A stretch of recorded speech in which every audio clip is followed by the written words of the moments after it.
नमस्कार, आप देख रहे हैं हमारा खास कार्यक्रम आपकी आवाज़ और मैं हूं धनराज गर्ग और आज एक बार फिर हाजिर हूं मैं आपकी आवाज़ कार्यक्रम लेकर। और आज बात करेंगे मुद्दों की, क्योंकि मुद्दे उत्तराखंड के अंदर इस कदर बढ़ चुके हैं, क्योंकि छोटा सा उत्तराखंड है लेकिन मुद्दे बहुत हैं। क्योंकि अभी देखिएगा कि जो डेंगू का डंक है वो लगातार फैलता हुआ नजर आ रहा है और डेंगू का कहर एक बार फिर कहीं ना कहीं उत्तराखंड वासियों पर बरपता हुआ नजर आ रहा है, क्योंकि कई मामले अभी डेंगू के निकलकर सामने आ चुके हैं और एक डेथ भी डेंगू से हो चुके हैं। वहीं कुछ लोग हमारे साथ मौजूद हैं जो आज सीएमओ ऑफिस भी पहुंचे हैं और उन्होंने एक मांग की है कि डेंगू की रोकथाम के लिए कुछ ठोस कदम जरूर सीएमओ की तरफ से उठाना जाना चाहिए। और उन्हीं से बात करते हैं कि आखिर क्या कुछ उनकी मांग है। भाई साहब, आज सीएमओ ऑफिस पहुंचे हैं, क्या कुछ मांग करते हैं, क्योंकि लगातार देखा जा रहा है कि जो डेंगू का कहर है वो कहीं ना कहीं उत्तराखंड पर बरपता हुआ नजर आ रहा है। हाँ, देहरादून जिले में आज डेंगू चरम सीमा में पहुंच गया है। 20 कम से कम पेशेंट आ गए। उसको लेकर आज हमने यहाँ पे मैडम के पास है, डिप्टी सीएमओ से मिले।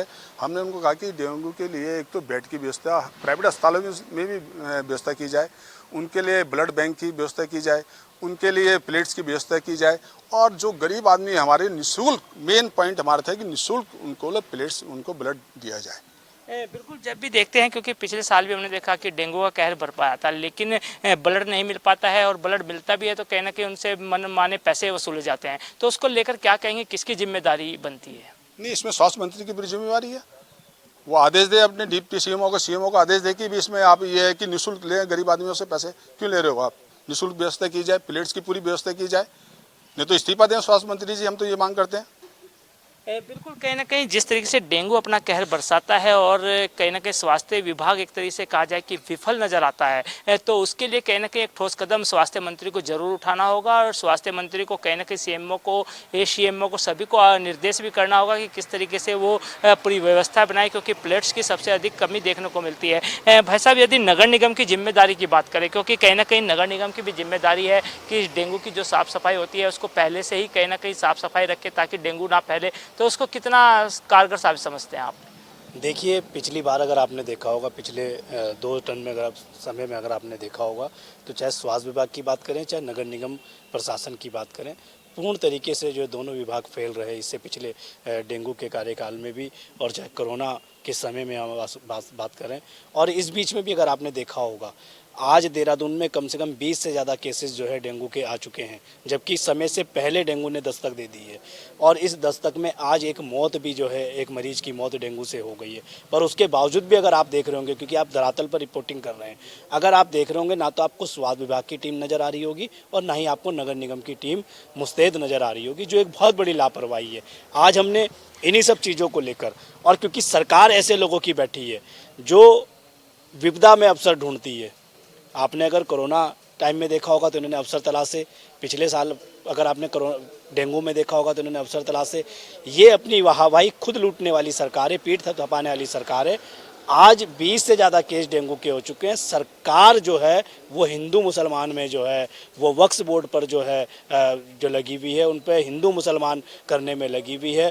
कहीं भी जो मुद्दे हैं उत्तराखंड के धरातल पर, उन मुद्दों पर सरकार गंभीर नज़र नहीं आ रही है। आज इसी को लेकर जो है हमारे कांग्रेस के जो वरिष्ठ नेता हैं विनोद चौहान जी के नेतृत्व में जो है सीएमओ ऑफिस का घेराव किया गया और एक मांग पत्र दिया गया, क्योंकि चिंता का विषय है। समय से पहले कोरोना ने दस्तक दी, आपका डेंगू ने दस्तक दी है, और जिस तरीके से केसेस बढ़ रहे हैं और कहीं भी ना तो ब्लड की व्यवस्था है, ना दवाइयों की व्यवस्था है, ना ही कहीं स्वास्थ्य विभाग ने एक जो है अपनी लिस्ट चस्पा की कि भाई कौन डॉक्टर किस टाइम जो है हाजिर रहेगा।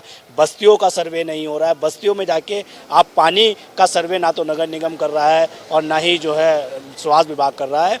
तो ये सरकार, शासन और प्रशासन दोनों ही सचेतनीय लापरवाही है, और अगर इसी तरीके की लापरवाही प्रशासन बरतता रहा तो वो दिन दूर नहीं जब कांग्रेस के लोग स्वास्थ्य विभाग के कार्यालयों में तालाबंदी करने का काम करेंगे। बड़ा सवाल यह है कि जो सचिवालय में बैठे हैं या बड़ी कुर्सियों पर बैठे हैं वो कहीं ना कहीं एसओपी तो जारी कर देते हैं लेकिन उसका अमल नहीं किया जाता है, तो उसको किस तरह देखते हैं आप? निश्चित तौर पर बहुत गंभीर विषय है। हेल्पलाइन नंबर जारी कर दिए जाते हैं सरकार की तरफ से। जो सचिवालय में उच्च स्तर के अधिकारी बैठे हैं, या चाहे स्वास्थ्य विभाग के उच्च अधिकारी बैठे हों, चाहे मंत्री हों प्रदेश के धन सिंह रावत जी, वो एक जो है एक लिस्ट जारी कर देते हैं या हेल्पलाइन नंबर जारी कर देते हैं।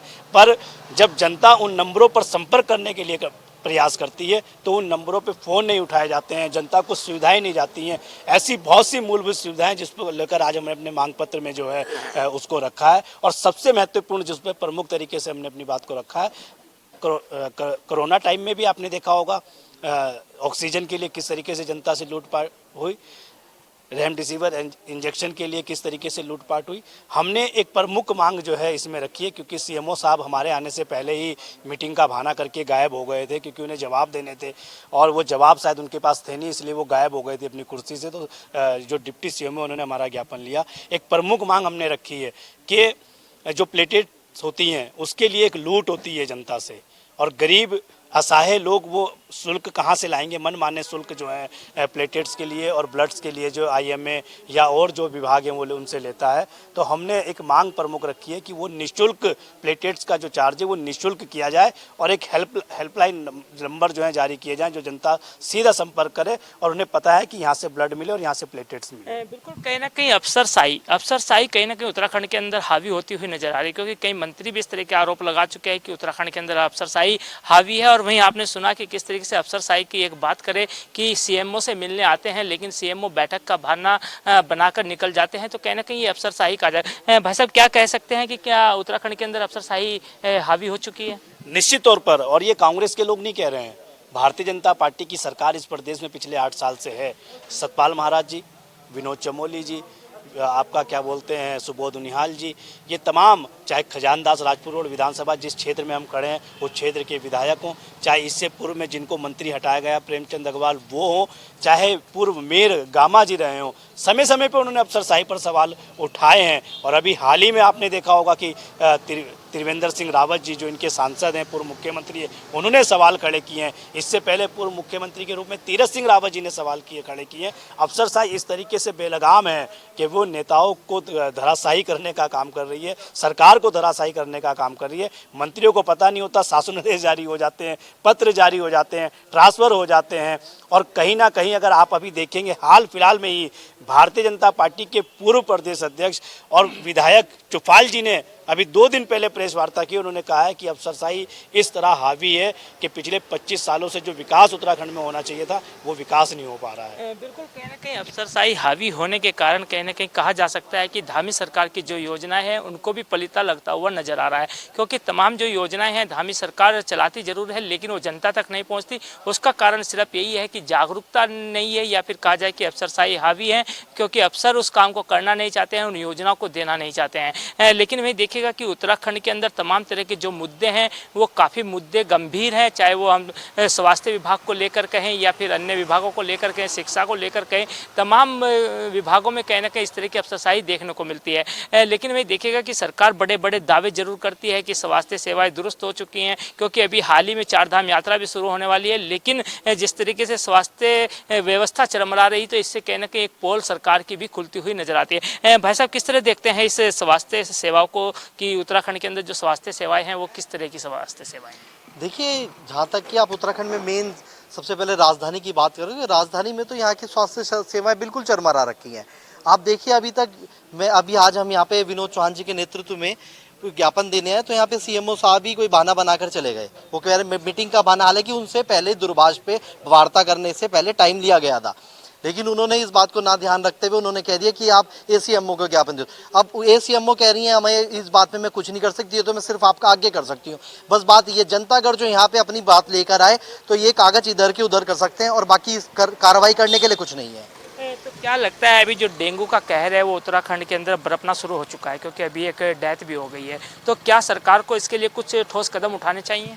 बिल्कुल, सरकार को भी पहले तो सरकार को उठाने चाहिए। अगर जो सरकार अपने विभाग को आदेश करेगी तभी काम होगा। सबसे पहले तो इस चीज़ को मंत्रियों को देखना चाहिए, मुख्यमंत्री को संज्ञान लेना चाहिए, क्योंकि काफ़ी टाइम से देहरादून के अंदर डेंगू का कहर इतना पनप रहा है कि बहुत ज़्यादा यहाँ पे लोगों की डेथ भी हो चुकी है। और अभी हाल फिलहाल में ही हो गया, कल ही हो गई है, और अभी अप्रैल ही शुरू है, बरसातें अभी 2 ही, और यहाँ पे जो है इतना ज़्यादा मतलब डेंगू का कहर एकदम स्टार्ट हो गया। अस्पतालों में मुझे लगता है नहीं कोई व्यवस्था भी है, ये अभी सिर्फ मीटिंग पे मीटिंग करने जा रहे हैं, तब तक लोगों की हालत बहुत ख़राब हो जाएगी। बिल्कुल कहीं ना कहीं जो व्यवस्थाएं हैं स्वास्थ्य सेवाएं हैं वो कहीं ना कहीं चरमराती हुई नजर आ रही है, क्योंकि डेंगू का कहर लगातार बढ़ता हुआ नजर आ रहा है और लगातार लोग बीमार हो रहे हैं और वहीं डेथ भी लोगों की होनी शुरू हो चुकी है, क्योंकि दस्तक को जो डेंगू है वो अपनी दे चुका है। हालांकि अभी मानसून आना बाकी है, मानसून अभी काफ़ी दूर है, लेकिन मानसून आने से पहले ही डेंगू के मरीज इस तरीके से आ रहे हैं तो कहीं ना कहीं एक चिंता का विषय जरूर बनता है। और इसके लिए स्वास्थ्य विभाग को भी सोचना होगा, सरकार को भी सोचना होगा कि आखिर किस तरीके से इन डेंगू के जो मामले हैं उनको किस तरीके से कम किया जा सके। भाई साहब, आप किस तरह देखते हैं स्वास्थ्य सेवाओं को? स्वास्थ्य सेवा बिल्कुल ख़त्म है, कोई भी इंतजाम नहीं है। लाखों लोगों की भीड़ वहाँ पर काउंटर पे मौजूद रहती है, कोई सुनने वाला ही नहीं है, डॉक्टर मौजूद ही नहीं है, तो क्या स्वास्थ्य सेवा है बताइए आप। लेकिन सरकार बड़े बड़े दावे करती है कि तमाम जो डेंगू से बचने के उपाय हैं वो किए जा रहे हैं। नगर निगम भी बड़े बड़े दावे करता है कि फॉगिंग की जा रही है, सफाई व्यवस्था सुधारी जा रही है, उससे डेंगू को बचाया जाएगा, डेंगू का लार्वा नष्ट किया जाएगा। लेकिन क्या लगता है सभी दावे फेल होते हुए नजर आ रहे हैं? सभी दावे फेल है, कोई स्वास्थ्य विभाग ने कुछ भी काम नहीं किया, ना नगर निगम ना कहीं फॉगिंग कराई, ना सफाई, जगह जगह पानी, गड्ढे, सड़कों पर पानी बह रहा है, कुछ भी काम नहीं किया है। सरकार को निकम्मी है। बिल्कुल कहीं ना कहीं इन्होंने साफ लफ्जों में कह दिया है कि सरकार निकम्मी है। यानी कि सरकार निकम्मी क्यों है वो भी इन्होंने बताया है कि कहीं ना कहीं जो स्वास्थ्य सेवाएं हैं वो बिल्कुल चरमराई हुई हैं। यानी कि स्वास्थ्य विभाग के जो लोग हैं वो ध्यान नहीं दे रहे हैं। इसके साथ ही देखिएगा कि सीएमओ ऑफिस ये लोग पहुंचे हैं और इन्होंने एक मांग भी की है कि जो डेंगू का डंक लगातार उत्तराखंड के अंदर फैलता हुआ नजर आ रहा है उसको रोकने का काम किया जाए, लोगों को ब्लड देने का काम किया जाए, निःशुल्क दिया जाए। और इसके साथ ही इन्होंने एक मांग और की है कि लोगों को अभी तक ये नहीं पता है कि ब्लड उनको कहाँ से उपलब्ध होगा। वो सिर्फ आईएमए के चक्कर काटते हैं लेकिन वहाँ से भी उनको ब्लड नहीं मिल पाता और काफ़ी कीमत उनसे वसूली जाती है। लेकिन कहीं ना कहीं उन्होंने अपने जो ज्ञापन उन्होंने सौंपा है उसमें साफ तौर पर मांग की है कि जो लोगों को जिसको डेंगू हो उसको ब्लड फ्री में दिया जाए और उसको कहीं ना कहीं उसकी पूरी व्यवस्था की जाए। उसको पता होना चाहिए कि आखिर उसको ब्लड कहाँ से मिलेगा, उसको टाइम ना लगाया जाए, क्योंकि इतना ब्लड में इतना समय लग जाता है कि कहीं ना कहीं इतना तक मरीज को किसी भी तरह की दिक्कत हो सकती है। उसको देखते हुए कहीं ना कहीं एक मांग उन्होंने की है कि एक टीम ऐसी गठित की जाए कि ताकि जो लोग परेशान हैं या जिनको ब्लड की आवश्यकता है वो तुरंत उनको ब्लड मिल सके। वहीं कुछ और लोग हमारे साथ मौजूद हैं, उनसे ही बात करें कि आखिर किस तरह देखते हैं वो इन स्वास्थ्य सेवा को, क्योंकि स्वास्थ्य सेवा को कहीं ना कहीं सभी ने आपको सुना कि किस तरीके से चरमरा रहे हैं। भाई साहब, क्या देखते हैं कि जो नगर निगम है बड़े बड़े दावे करता है? कुछ नहीं, हम तो 25 साल से देख रहे हैं यहाँ पे, जब से राज्य बना है केवल घोषणाएं होती है, पेपर में रोज आता है कि आज हॉस्पिटल में ये हो जाएगा, कल ये हो जाएगा, लेकिन व्यवस्था के नाम पे चौपट है। आप देखें स्मार्ट सिटी के नाम पे क्या हाल है, सारी नालियाँ गंदगी से भरी हुई हैं, सड़कें टूटी हुई हैं, गड्ढे हैं। आप हमारे जरा जयपुर की तरफ आके देखिए जरा सड़कों में क्या हाल है। पानी, आपने सही कहा है, स्मार्ट सिटी, क्योंकि राजधानी देहरादून को स्मार्ट सिटी में लाया गया है लेकिन काफ़ी समय से कार्य चल रहे हैं, अभी तक पूरे नहीं हो पाए हैं, तो उससे कहीं ना कहीं दिखते से लोगों को जरूर होगा। सर जो काम 2016 में होने थे 2017 में वो काम अब हो रहे सर 2025 में, तो कहाँ से होगा सर विकास? बताइए आप। कुछ नहीं है, दूर अस्पताल की हालत जैसे पहले थी वैसी की वैसी है। बिल्डिंग बनाने से कुछ नहीं होता सर कि आप बिल्डिंग करो 10 मंजिल 20 मंजिल की, लेकिन सुविधा नहीं है। आप बताओ क्या करो? अब हर आदमी तो हॉस्पिटल में सरकारी प्राइवेट में जा नहीं सकता, गरीब आदमी कहाँ जाएगा? हम भी सर लाइन पर लगते हैं तो 4 घंटे में नंबर आता है।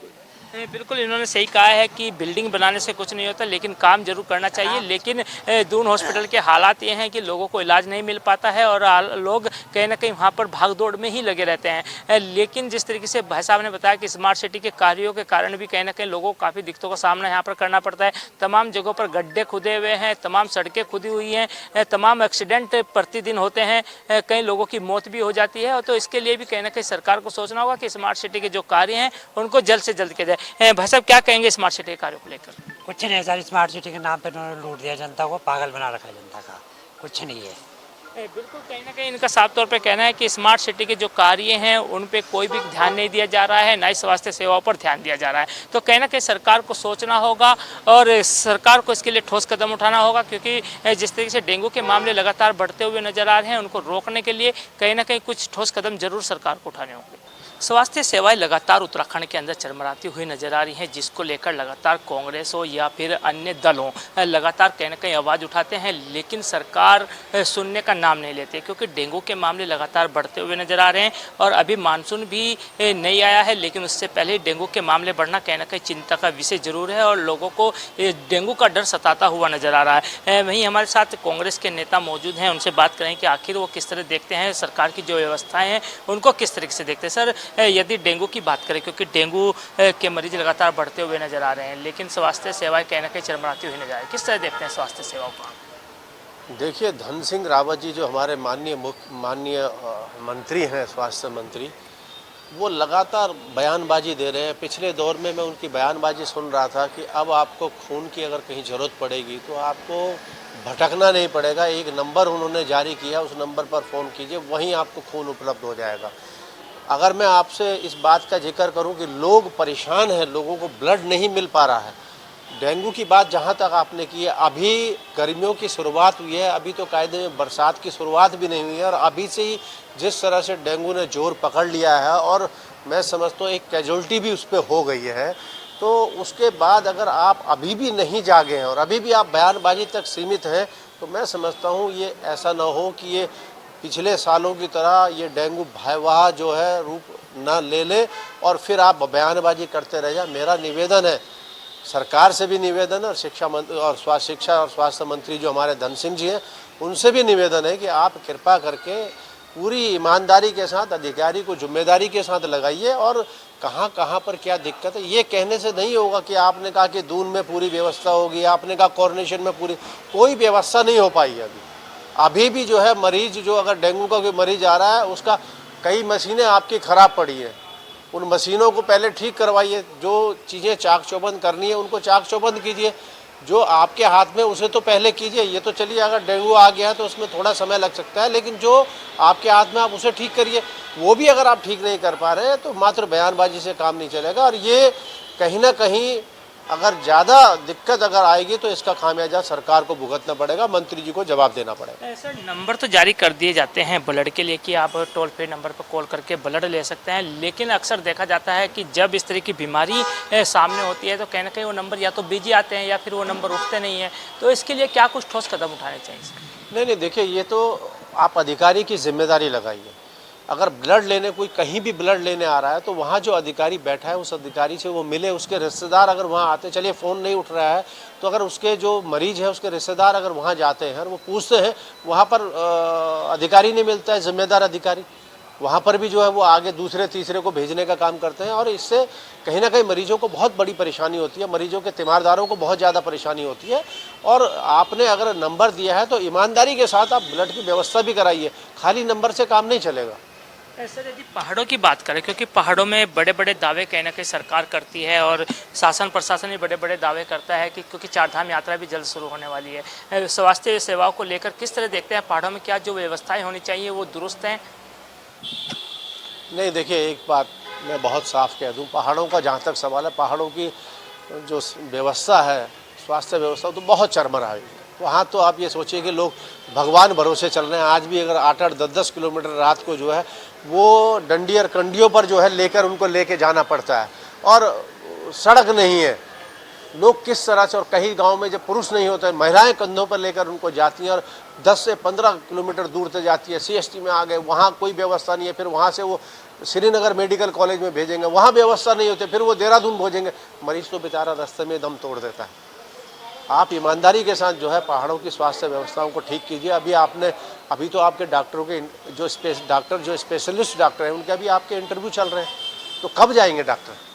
ये चीज़ें समय से चाक चौबंद क्यों नहीं सरकार कर देती है?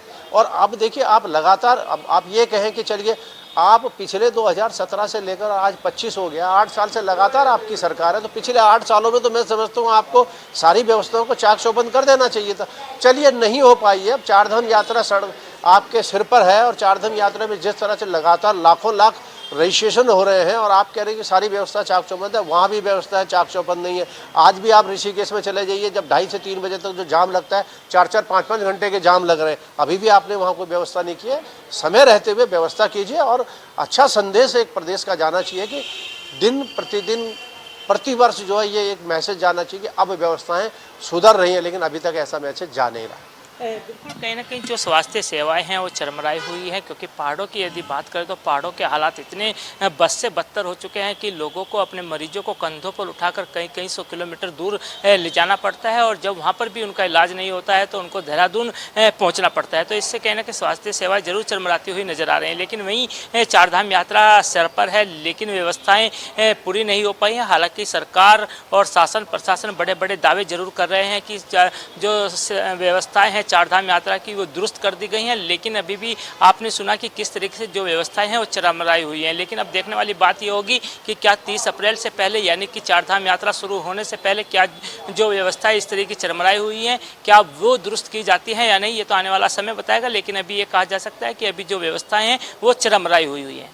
मैम, यदि स्वास्थ्य सेवाओं की बात करें, क्योंकि हम देख रहे हैं कि अभी गर्मियों का सीजन शुरू हुआ है और डेंगू के मामले बढ़कर सामने आ रहे हैं, लेकिन स्वास्थ्य सेवाएं कहीं ना कहीं चरमराती हुई नजर आ रही है। क्योंकि दोनों हॉस्पिटल की बात करें, मशीनें दुरुस्त नहीं है, उसके साथ ही ब्लड लोगों को नहीं मिल पा रहा है, प्लेटलेट्स नहीं मिल पा रहे हैं। तो किस तरह देखते हैं इस व्यवस्था को? देखिए बिल्कुल, और भारतीय जनता पार्टी जो दावे करती है, ये जो बातें सामने आ रही हैं, ये उन दावों की पोल खोलने का कार्य करते हैं। और जब जो है नगर निगम में इनका मेयर इलेक्शन था, आपने देखा तो संकल्प पत्र में इन्होंने सबसे पहले ये वादा किया था कि जो कूड़ा है, कूड़े का निस्तारण करने का कार्य करेंगे, और जो ड्रेनेज लाइन है, जो ओपन ड्रेनेज है, उसको सुधारने का कार्य करेंगे, सीवर लाइनों का कार्य करेंगे। आज देखिए जो है इतना वक्त बीत चुका है, आज भी सड़कों पर हर जगह कूड़ा आपको इकट्ठा नज़र आ जाएगा। और बिल्कुल कूड़ा इकट्ठा है, पानी इकट्ठा है, सीवर लाइन का पानी लोगों के घरों में और सड़कों पर जा रहा है। अगर मैं बात करूँ आमवाला तरला की भी बात करूँ, नाला पानी चौक की बात कर लूँ, सहजधारा रोड की बात कर लूँ, तो सीवर लाइन ऐसी बिछाई है इन्होंने जो टूट गई है, और उसका पानी लोगों के घरों में और दुकानों में जा रहा है, उससे मच्छर उत्पन्न हो रहे हैं। लेकिन अभी तक सरकार ने इसकी कोई भी व्यवस्था नहीं की है, कोई व्यवस्था दुरुस्त करने का कार्य नहीं किया। फॉगिंग की गाड़ियाँ आपको कहीं नज़र आई तो मुझे भी बता दीजिए, क्योंकि मुझे तो बिल्कुल नज़र नहीं आई है। तो ये सरकार, ये नगर निगम जो फिर से काबिज हो गए हैं, फिर से इन्होंने नगर निगम को एक भ्रष्टाचार का अड्डा बना दिया है, और इन्हें लोगों के स्वास्थ्य से कोई मतलब नहीं है। इन्हें कोई सरोकार नहीं है कि हम और आप कैसे जी रहे हैं। आम जनमानस डेंगू से पीड़ित हो रहा है, अभी एक व्यक्ति की परसों मृत्यु भी हो गई डेंगू की वजह से, लेकिन सरकार की तरफ से इस मुद्दे पे कोई भी जो है एक बयान भी नहीं आया। ये दर्शा रहा है कि भारतीय जनता पार्टी सिर्फ अपने जेबें भरने में लगी हुई है, उसको जनता के हितों से कोई मतलब नहीं है। मैम, जैसे आपने बताया कि एक व्यक्ति की मौत भी हो चुकी है, लेकिन जो सीएमओ की तरफ से एक रिपोर्ट जारी की जाती है डेली प्रतिदिन की, उस रिपोर्ट में अभी तक कोई मृत्यु नहीं दिखाई गई है। तो किस तरह देखते हैं, क्या ये फेलियर है सरकार का या स्वास्थ्य विभाग का? देखिए, ये सरकार और स्वास्थ्य विभाग दोनों की जो है मुझे लगता है फेलियर है, क्योंकि भारतीय जनता पार्टी जो आंकड़े हैं ना, वो छुपाने में माहिर है। और ये आपने कोविड कार्यकाल में देख लिया कि जहां पूरा विश्व ये कह रहा है कि हम शमशान घाट में टोकन लगाने की स्थिति में है, और आप कह रहे हैं कि हमारे यहाँ लाखों में मृत्यु नहीं हुई, हमारे यहाँ सबसे कम मृत्यु हुई है। तो यही हाल है। आप जो बिल्कुल सीएमओ को ये आदेश होता है, कोई भी अगर महामारी फैलती है तो कि वो शाम को रिपोर्ट तैयार करे और कितने लोग एडमिट हुए, कितने डिस्चार्ज हुए, कितने लोगों की मृत्यु हुई है, इसका आंकड़ा देने का कार्य करे। तो बिल्कुल सरकार ने ये झूठा आंकड़ा दिया है, क्योंकि अभी परसों ही एक व्यक्ति की जो है डेंगू से उसी दून अस्पताल में मृत्यु हुई है। आपके पास ना ही ब्लड बैंक है, ना ही आपके पास प्लेटलेट्स उपलब्ध हैं, क्योंकि आप तैयारी नहीं करते हैं। जब कोई घटना घटित हो जाती है उसके बाद आप चेतने का कार्य करते हैं। यही वजह है कि भारतीय जनता पार्टी हर मोर्चे पे फेल नज़र आती है। स्वास्थ्य के मुद्दे पर तो हमेशा फेल नज़र आती है। आयुष्मान कार्ड के नाम पे भारतीय जनता पार्टी का हर नेता बड़ी बड़ी बातें करता है। आज अस्पताल आयुष्मान कार्ड नहीं ले रहे हैं, क्योंकि वो ये कह रहे हैं कि भैया उनके ऊपर ऑलरेडी करोड़ों रुपए जो है सरकार का बकाया है, सरकार उन्हें नहीं दे रही है, तो वो अब इसको एक्सेप्ट नहीं करेंगे। यही हाल गोल्डन कार्ड की तरफ है, जो आपने सरकारी कर्मचारियों को जो देने का कार्य किया है, वो भी स्वीकार नहीं कर रहे अस्पताल, क्योंकि उनका तो 500 करोड़ से भी ज़्यादा का जो है बकायेदारी जो है सरकार पर है। तो सरकार के दावे सिर्फ एक दावे होते हैं, हवाई दावे होते हैं। धरातल पर भारतीय जनता पार्टी सिर्फ और सिर्फ शून्य है, और उन्हें कहीं ऐसा लग रहा है कि वो हर बार ध्रुवीकरण और सांप्रदायिकता फैला करके जनता को बेवकूफ़ बनाने का कार्य करेंगे। तो जनता अब समझदार हो चुकी है और पहाड़ों पे आपने देखा किस तरीके से निकाय चुनाव में जनता ने भारतीय जनता पार्टी को उनकी असली जगह दिखाने का कार्य किया है। और आप देखिएगा आने वाले पंचायत चुनाव में भी यही दृश्य दिखने को मिलेगा। और 2027 के बाद तो भाजपा का मुझे लगता है सालों साल कहीं पे नंबर नहीं आने वाला है सरकार में। बिल्कुल, कहीं ना कहीं जो स्वास्थ्य सेवाएं हैं उनको लेकर सवाल खड़े होना लाजमी है, क्योंकि हमने देखा कि एक मौत डेंगू से हो चुकी है, लेकिन उसके बावजूद भी जो सरकार है या कहा जाए जो स्वास्थ्य विभाग है वो आंकड़े छुपाने का काम कर रहा है। क्योंकि लगातार हमने देखा कि जिस तरीके से मैम ने भी बताया है कि कोरोना काल में भी कहीं ना कहीं सरकार ने आंकड़े छुपाने का काम किया था, और इसी तरीके से अब डेंगू के मामलों में भी आंकड़े छुपाने का काम स्वास्थ्य विभाग के द्वारा किया जाए। तो कहीं ना कहीं एक बड़ा सवाल जरूर स्वास्थ्य विभाग पर खड़ा होता है। लेकिन अब देखने वाली बात होगी कि क्या इतना कुछ होने के बावजूद भी मुख्यमंत्री पुष्कर धामी चेतते हैं या नहीं चेतते हैं, क्या ऐसे अधिकारियों पर कार्रवाई करते हैं या नहीं जो आंकड़े छुपाने का काम करते हैं, या फिर ये कहा जा सकता है कि सरकार के पनाह में ही कहीं ना कहीं ये आंकड़े छुपाने का काम किया जाता है। ये तो आने वाला वक्त बताएगा। लेकिन अभी ये कहा जा सकता है कि जिस तरीके से डेंगू नज़दीक आ रहा है और डेंगू के मामले लगातार बढ़ते हुए नजर आ रहे हैं, तो उसको रोकने के लिए कहीं ना कहीं ठोस कदम जरूर सरकार को और शासन प्रशासन को जरूर उठाने होंगे। कैमरा सहयोगी वीरेंद्र थपलियाल के साथ धनराज गर्ग, JK 24/7 न्यूज़, देहरादून।